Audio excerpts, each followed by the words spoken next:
नमस्कार मंडळी, स्वागत आहे तुमचं आमच्या चॅनलमध्ये। आवाज महामुंबईचा, शोध बातमीचा, कौल मनाचा। चला तर मग आमचे चॅनल लाईक करा, शेअर करा आणि सबस्क्राइब करा। धन्यवाद। आमनोली गावाजवळील पूल ओव्हरलोड ट्रकमुळे कोसळला। आरटीओ व वाहतूक शाखेची भूमिका संशयास्पद।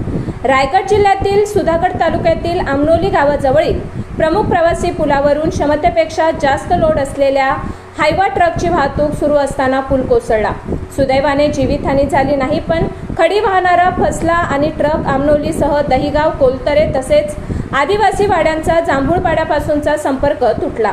या घटनेमुळे स्थानिक ग्रामस्थांमध्ये प्रचंड संतापाची लाट उसळली असून प्रशासनाच्या दुर्लक्षाबद्दल जोरदार चर्चा होत आहे। जांभूळपाड्यापासून पुढे आमनोली, दहिगाव, कोलतरे आणि आदिवासी वाड्यांना जोडणारा हा पूल कमकुवत अवस्थेत होता। याच पुलावरून अवजड हायवा ट्रक खडी वाहताना पूर्ण क्षमतेपेक्षा जास्त लोडमुळे संरचना कोसळली। ग्रामस्थांनी घटनास्थळी गर्दी करून ट्रक चालकांना धारेवर धरले। पावसाळ्यात हा मार्ग बंद झाल्यास विद्यार्थी, रुग्ण आणि सामान्य नागरिकांची गैरसोय होईल असे ग्रामस्थ बोलत आहेत। मात्र प्रशासनाकडून अद्याप कोणतीही हालचाल दिसत नाही।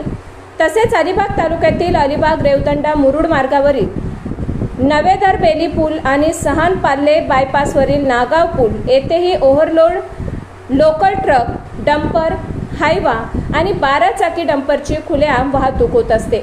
एका डंपर चालकाने नाव न छापण्याच्या अटीवर सांगितले महिन्याला प्रत्येक गाडीवाल्याकडून 1000 रुपये घेऊन आरटीओ अधिकारी आणि वाहतूक शाखेचे कर्मचारी हे छुपे ग्रुप चालवतात। त्यांच्या पाठिंब्यामुळे अवैध वाहतूक बिनधास्त सुरू आहे। या उघड संगनमतामुळे पुलाची जीवितहानी होण्याची भीती व्यक्त केली जात आहे। अचानक पूल कोसळला तर जबाबदारी कोण घेईल? आरटीओ की पोलीस प्रशासन? अशी जनतेच्या चर्चांना उधाण आले आहे। आवाज महामुंबईचा चॅनलसाठी निलेश पुंडे, सुधागड।